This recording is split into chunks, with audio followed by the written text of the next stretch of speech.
எடுத்து கையில் கொடுத்த உடனே என்னத்துக்கு எதுக்குன்னு கேட்டாக்கா 1,63,00,000 ரூபாய் உங்களுக்கு ஜிஎஸ்டி வரி வண்டிக்குது.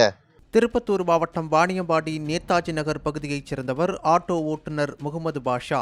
இவரது மனைவி ஷாய்தா தமிழக அரசு வழங்கும் மகளிர் உரிமை தொகை வந்துள்ளதா என வங்கிக் கணக்கில் பார்க்க சென்றபோது மகளிர் உரிமை தொகை வரவில்லை எனவும் அப்போது வங்கி ஊழியர்கள் ஆதார் எண்ணை இணைக்க வேண்டும் என்றும் தெரிவித்துள்ளனர். அதன் பேரில் ஆதார் எண்ணை இணைத்த போது வங்கி மேலாளர் ஷாய்தாவை அழைத்து, உங்கள் பெயரில் சென்னை பெரியமேடு பகுதியில் இயங்கி வரும் நிறுவனத்தின் சார்பில் 1,63,00,000 ரூபாய் வரி பாக்கி உள்ளதாகவும் அதனை செலுத்தும்படியும் நோட்டீஸ் வழங்கியுள்ளனர். தகவலறிந்து அதிர்ச்சியடைந்த ஷாய்தா இது குறித்து தனது கணவர் முகமது பாஷாவிடம் தெரிவித்துள்ளார்.